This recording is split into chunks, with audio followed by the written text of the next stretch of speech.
como padroeiro São Francisco de Assis. E compraram, não sei se compraram ou ganharam aquela imagem de São Francisco, uma bem velhinha, bem diferente das que a gente vê hoje, sabe? Ela era até de madeira, feita de madeira, e colocaram lá na igrejinha velha. E quando mudou para cá, eles concluíram a igreja, depois de concluir a igreja, eles trouxeram a imagem e colocou aí. Quando foi determinado o tempo, essa imagenzinha do ginásio sumiu misteriosamente. Não apareceu porta aberta, não apareceu rombamento, não apareceu nada. E a imagem sumiu. A diretora chegou lá, não tinha imagem de São Francisco lá. Ela ficou naquela confusão, aí tinha uma dona que morava lá, bem próximo de onde era a igrejinha velha, ela chamava Maria de Manuel de Aprígio, uma velhinha já bem de idade, que ela acompanhou, que os garimpeiros acompanhou tudo, né? E tá aquele comentário assim de frente à igreja sobre a imagem, por que sumiu, quem é que pode ter apanhado, o que aconteceu. Aí ela perguntou, o que é, meu filho, que está acontecendo aí, que esse movimento? Eu falei, ô, dona Maria, é para a imagem de São Francisco, sumiu. Ah, foi, meu filho, tá o rastinho dele na estrada. Foi lá pra igrejinha velha, eu vi o rastinho. Eu vi o rastinho dele na estrada. Falei, dona Maria, a imagem não caminha assim. Ô, não caminha, pode ir lá que eu te mostro o rastinho dele. Foi aqui, daí umas 2 semanas a imagem apareceu no lugar assim. Aí ela questionou, quando soube da notícia que tinha desaparecido. Ela falou, não falei. Falei com você que ele voltava, ele não ia ficar lá sozinho, porque não tinha companhia mais, garimpeiro, não tinha mais ninguém. Aí eu falei, tá bom, dona Maria, a senhora pensou realmente uma coisa correta mesmo, porque o santo é mesmo vivo, né? Ela falou, meu filho, eu tenho certeza que ele caminhou e foi lá e depois voltou.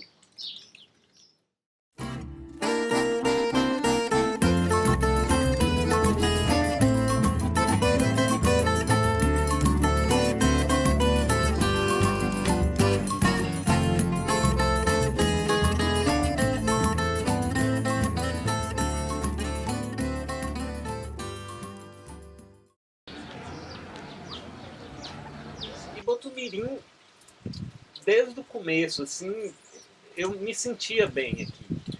É uma mistura de beleza natural com receptividade das pessoas, com ainda a pureza, uma certa ingenuidade, uma pureza de costumes no trato com a natureza.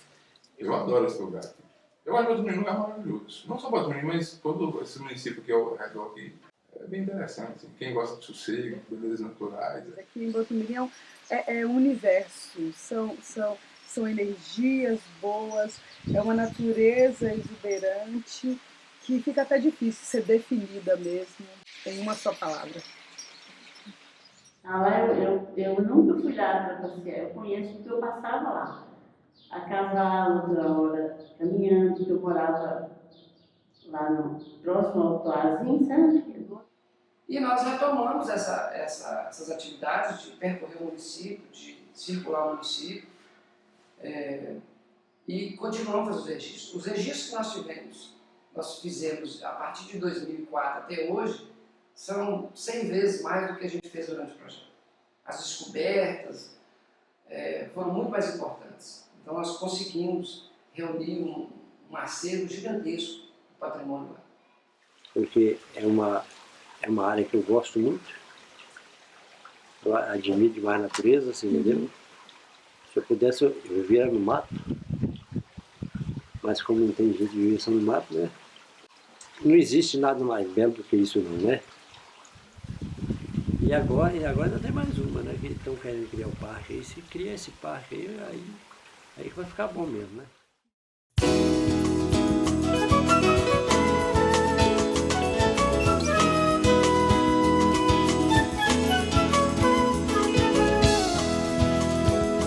Nasci no campo, na vereda, no moinho, e foi na vila das montanhas que vi o sonho, a luz da vida, vi a lua que iluminava a rua, o sol tão perto, ardente, incerto, Lá de cima tudo vê, lá em cima muda o clima. Lá em cima tem ouro das Minas Gerais, das Serras Gerais, das serranias sem iguais. Das Minas Gerais, das Serras Gerais, das serranias sem iguais.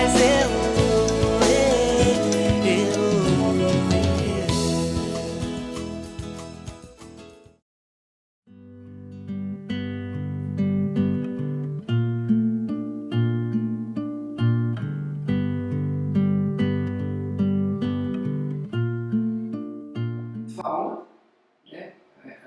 Os indícios e registros, principalmente de aves, é muito importante naquela região. Aqui costuma-se dizer que a Campina aí, esse complexo de serra aí, é a caixa d'água aqui da região, né? E a maioria dos rios mais importantes nós temos aqui e que abastece a bacia do Alto Jequitinhonha, nasce em cima dessa serra. Então, é de suma importância que seja do parque. O patrimônio arqueológico, que é gigantesco, só nas primeiras fases da pesquisa foram mais de 60 sítios arqueológicos identificados, cadastrados, e alguns tombados com patrimônio já dentro do processo de tombamento de patrimônio histórico natural de Botumirim. Nós temos um sítio arqueológico na Avenida da Estiva, próximo à Avenida da Estiva, que é um dos painéis rupestres mais lindos que eu conheço, mais conservados. Espinhaço Norte, mais especificamente essa região de Botumirim, ela tem características muito peculiares de conservação e diversidade. Diversidade de flora, principalmente. Eu tenho plena convicção que quando a pesquisa chegar naquela região, vão ser surpresas atrás de surpresas, do ponto de vista de flora e fauna. Fauna porque já é uma área prioritária para a conservação de anfíbios, invertebrados e aves, dentro do próprio Atlas da Biodiversidade. E algumas pesquisas mais recentes estão mostrando isso. Nós temos trilhas, calçadas ainda, antigas, do século XIX, né, do período colonial, porque não existiam estradas, a população se deslocava dessas trilhas, que são os caminhos da Estrada Real. Esses eram caminhos que ligavam Diamantina, Cerro, né, a Vila do Príncipe, que era a antiga Diamantina, ao norte de Minas, que passava no cânion do Jequitinhonha. O fato de ter o cânion muito estreito, ali tem uma das passagens tradicionais, que é um val, né, lá tem inclusive os ferros ainda, antigos ainda, que foram instalados para fazer as pontes, né, que passava a tropa. Então você tinha que improvisar uma ponte de madeira, cordas, para passar esses animais que traziam mercadoria de Diamantina para a região de Vilmogol, Botumirim, Serrinha. Essa questão das trilhas antigas, elas tornam o parque uma situação bem particular dele, que é um grande indicativo do potencial turístico dele. Porque tem centenas e centenas de trilhas já marcadas na rocha, no chão, já consolidadas, que as pessoas continuaram usando. As pessoas da zona rural, da região da Folha Larga, do Gigante, tem gente que ainda se desloca para Botumirim a pé ou a cavalo. A Serra do Espinhaço Mineira, né, ela tem toda essa vocação turística e, infelizmente, o turismo nessa região só acontece de Diamantina para baixo. Quer dizer, todo o Espinhaço Mineiro, que é a partir de Diamantina, que segue o norte de Minas, Vilmogol, Cristal, Itacampira, Mato Verde, Janaúba, até Monte Azul, Espinosa, é o Espinhaço Norte Mineiro, Espinhaço Setentrional, que não é incluído em nenhum projeto de turismo até hoje do governo.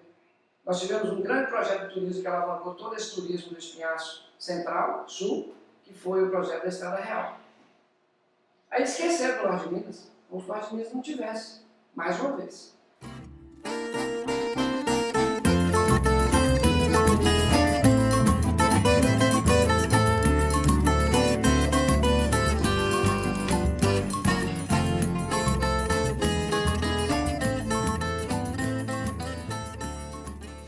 Esse espaço não é uma loja, é um galpão onde a gente faz as oficinas e onde a gente trabalha no tempo de feira. A gente reúne aqui, né, para confeccionar as peças. Nós vamos em algumas feiras no ano, então, assim, geralmente a gente trabalha direcionado a essas feiras, porque aqui na cidade não tem como vender, né, como viver de artesanato. Então, todo o retorno que artesanato já deu na vida nossa foi fora. Toda a matéria-prima nossa, quer dizer, eu acho que 80%, né, porque até mesmo a linha é feita de algodão, né, então, assim, tudo nosso vem da natureza mesmo. O que a gente utiliza da natureza é pouco, não é muita coisa, e a gente tenta devolver também através de algumas ações que a gente está realizando aqui, curso de viveiro, na área de viveiro florestal, por exemplo, para que as pessoas aprendam a fazer muda, né, de algumas plantas, devolve para a natureza. Então a gente tem uma parceria com a natureza, sim, que a gente sabe que a gente retira dela algumas coisas, mas a gente sabe o compromisso que a gente tem que ter, né, de não destruir, né, e de estar trabalhando de forma sustentável. A gente aproveita ao máximo as fibras que a gente utiliza. Por exemplo, no caso da bananeira, nós já fizemos uma capacitação aqui de um barro leve, que é mistura de barro com palha, né? De vez em quando sai aqui da associação as peças, feito com todos os resíduos, a sobra das coisas que a gente utiliza aqui. Aí a gente aproveita para não prejudicar, assim, de uma forma que você vai voltar com resíduo, lixo nosso aqui, sabe? E a gente procura.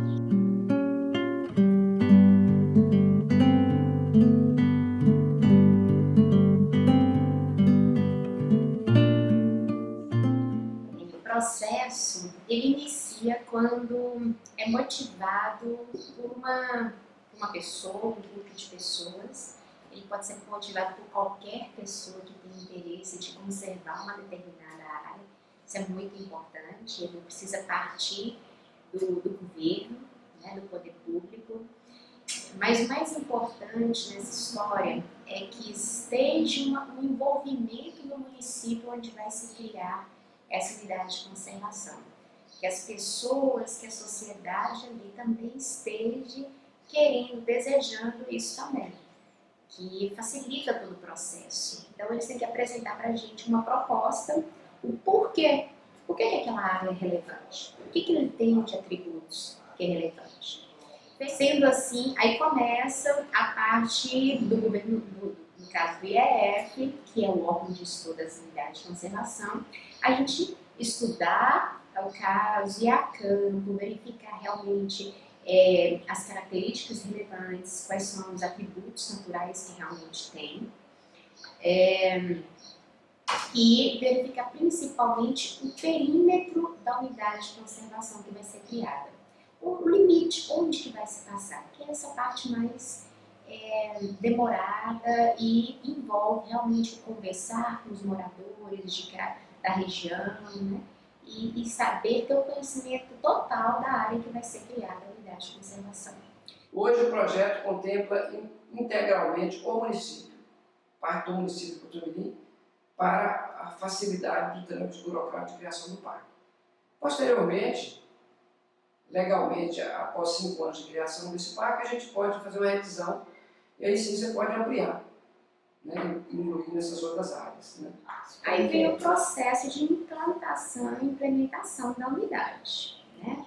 Aí o Estado ele vai designar gerente para lá, funcionários, materiais, peritos para lá, e vai começar a criar as estruturas para a gestão daquela unidade de conservação.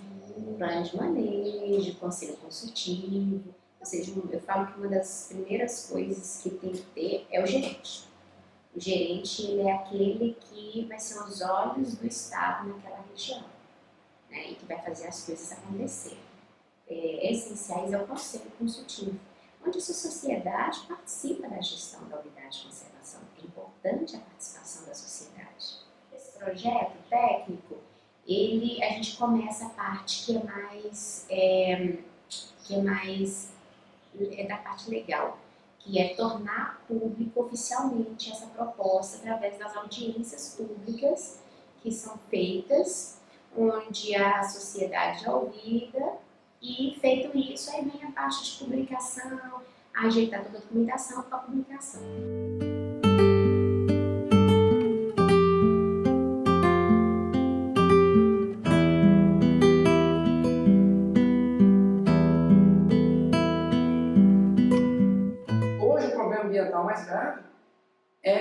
carente da cidade. Porque ela lança esgoto numa área que vai ser limite com o parque. Aqui embaixo da passagem aqui para o Rio de Peixe, você já nota a eutrofização da água, você já nota o mau cheiro, muita planta, aquelas plantas, aqueles aguapés já proliferando, que não existia lá, porque a água está eutrofizada, está poluída. E muita gente depende dessa água aqui para baixo. Realmente é complicado. Hoje é emergente a situação da criação da unidade de conservação. Infelizmente, em quase todas as propriedades que andamos, existe uma ilegalidade. Lá no Rio, que é o Rio Noruega, que já está sofrendo em relação a essa degradação. Porque a área toda de recarga dele, que é um vale, ele está totalmente sendo ocupado por chacreamentos de finais de semana, né? E isso causa um impacto diretamente no rio. Outro, crescendo também o interesse de mineração na região, né? O impacto da mineração naquele ambiente onde nós temos espécies endêmicas, espécies ameaçadas de extinção, né? Por isso que o governo abraçou a causa e a gente precisa andar rápido. Acho que o maior desafio é a desapropriação. Desapropriação. Acho que o maior desafio Tem vai ser muitas esse. famílias? Tem bastante família no entorno do parque, você entendeu? Muitas famílias. Dentro da área também? Dentro da área. E mesmo no entorno, que faz divisa, tem muitos que têm terra que não mora dentro do local que vai ser criado do parque, mas mora próximo, porque às vezes as terras vai até no limite. Tudo isso vai complicar, mas eu acredito que se tiver uma boa conversa e o povo tomar consciência do que vai ser, eu acho que consegue sim. Mas a maior dificuldade é essa, viu? É a desapropriação. Lá nessa região aqui tem muita população rural. E uma população rural que já está fixada, tradicional, que convive, que está ali. E uma população que passou por um trauma relativamente recente, que foi com a construção da barragem de Irapé.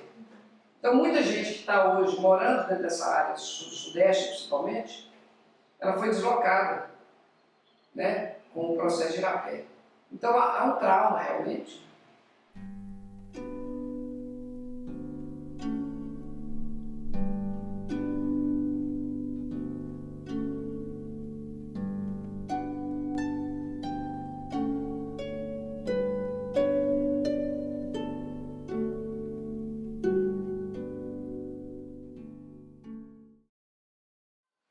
Sai de lá se tiver uma compensação, que der para comprar outra propriedade. Mas ele não deve ficar lá onde estou mesmo. Ficar quietado. Então, para mim, não tem vantagem nenhuma.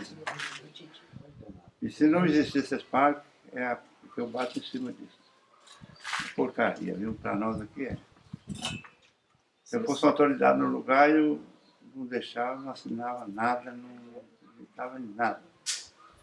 E esse santo também não vai gostar de parque aqui não. Teve outras situações que o próprio governo ia permitir, lá na região do Rio de Peixe, do lado do parque, um cerradinho básico lá, o proprietário ia sentar o garimpo lá. E o projeto ia ser aprovado pelo governo, com atlas da biodiversidade falando que lá é área prioritária para conservação, etc, etc, etc. Aí o Ministério Público teve acesso e barrou o negócio. Não, lá o que eu tenho lá já é preservado, eu não faço nada. Eu fiz uma licença para plantar uma carne lá, me denunciaram no IBAMA lá na justiça que eu não podia mexer com nada lá. Você tem uma propriedade que você não pode mandar nela, mandar por gente estranha, a mim não vai resolver nada. Em um ponto, o parque vai ter ligação com a área de eucaliptos, que já está consolidada aqui, é licenciado, né? Nós temos uma área que é o sul de Botumirim, onde nós identificamos um plantio clandestino, enorme, uma área super sensível, entre veredas.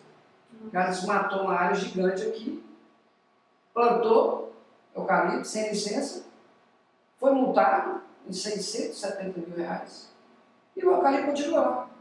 O cara continua lá cultivando eucalipto, Ou seja, o governo não vê nada. Não paga multa. Porque tinha que ir lá, apreender as máquinas, lacrar tudo e exigir a retirada da sua cadeia, arrancar pela raiz. O Cerrado recuperar lá. Não faz nada. Então nós estamos em cima do Ministério Público, pressionando, né, para que tome atitude, porque tem que continuar lá sem licença.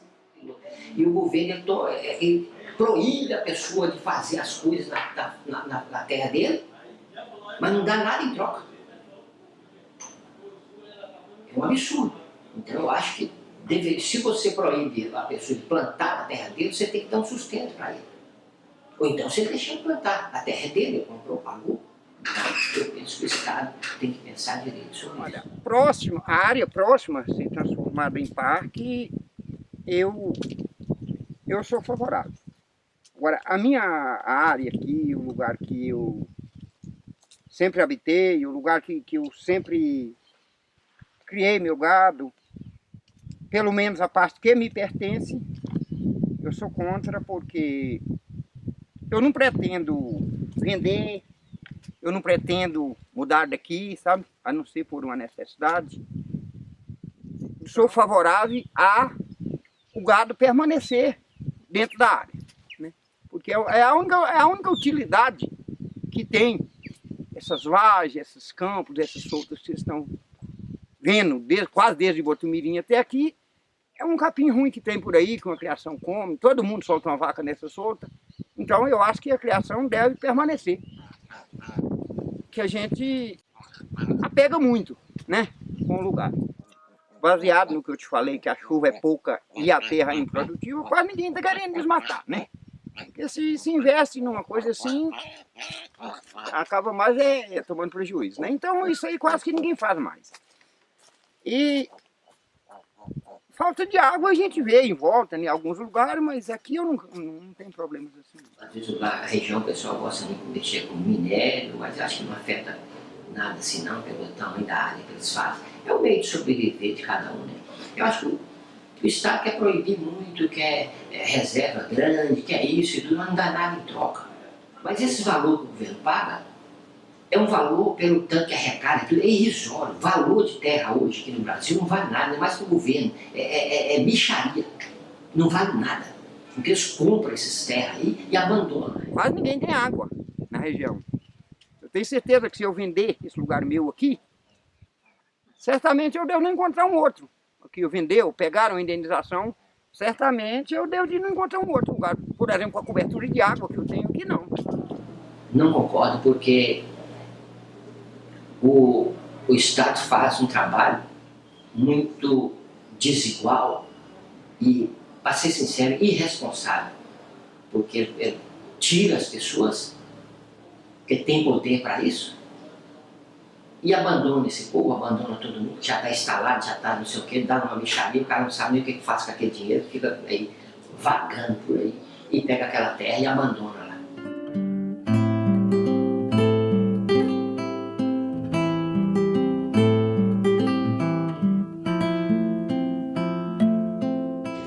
Os recursos públicos, eles já são poucos para as coisas mais prementes. E a criação de uma reserva de proteção, ela exige dinheiro, exige pessoas, né, treinadas, funcionários concursados, infraestrutura receptiva, casas.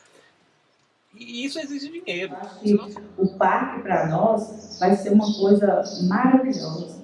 Porque, assim, nós vamos conseguir com esse parque chamar a atenção das pessoas para o vizinho, né? Os recursos do nosso município vão aumentar, vai gerar renda, né? Gerando emprego também, né? Para as pessoas, direto e indireto, né?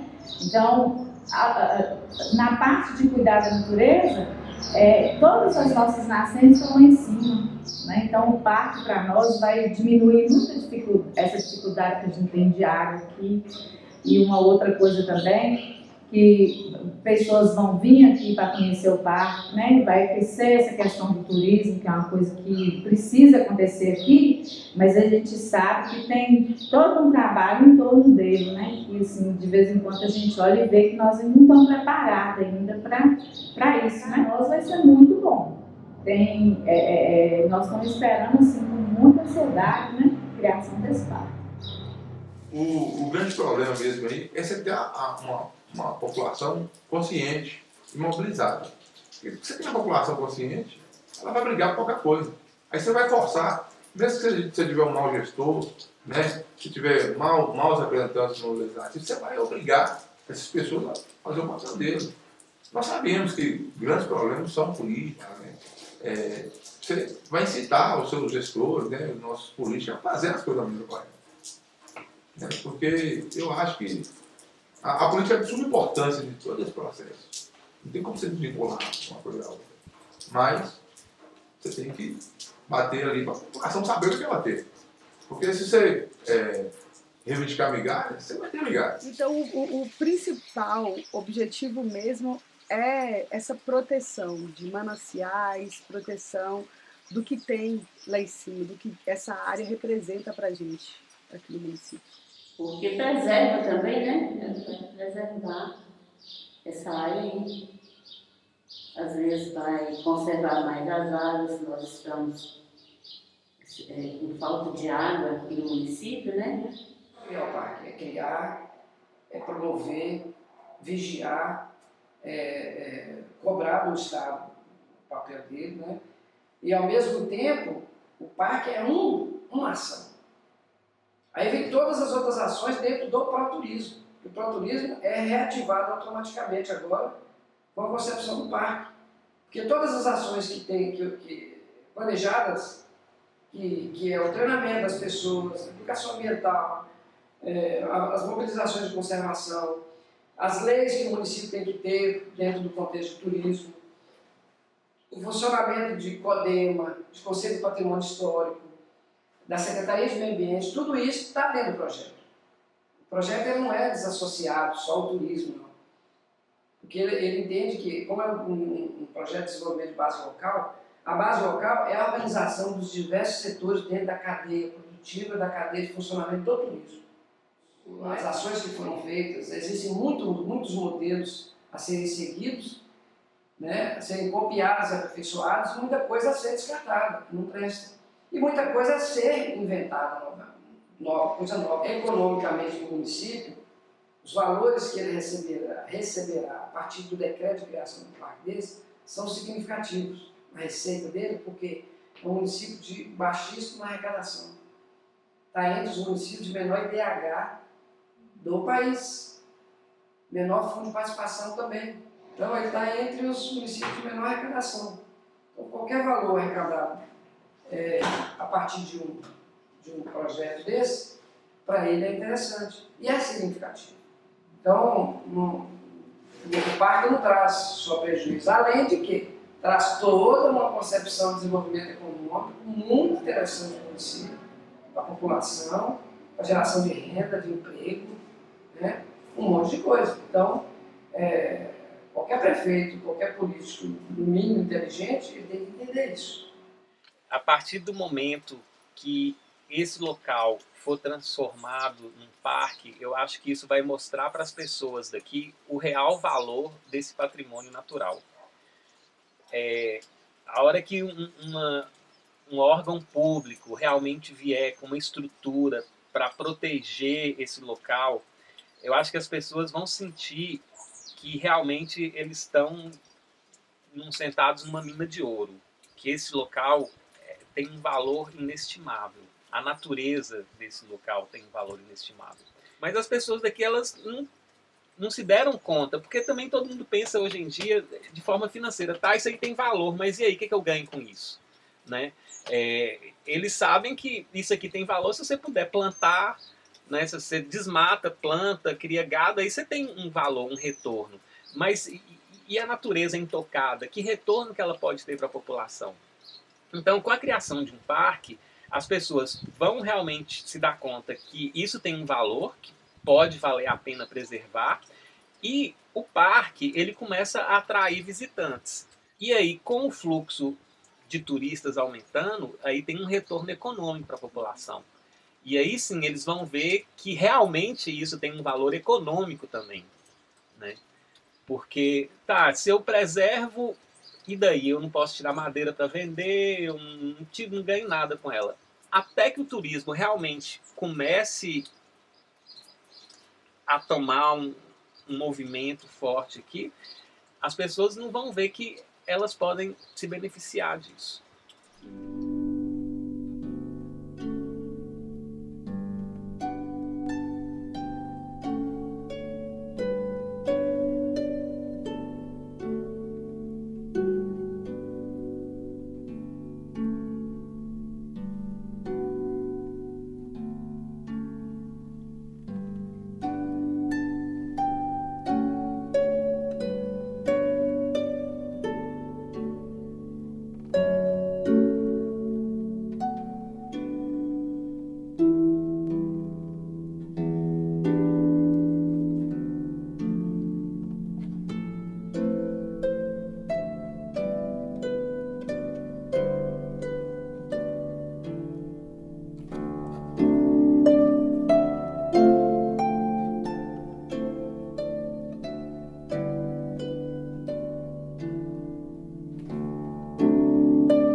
Música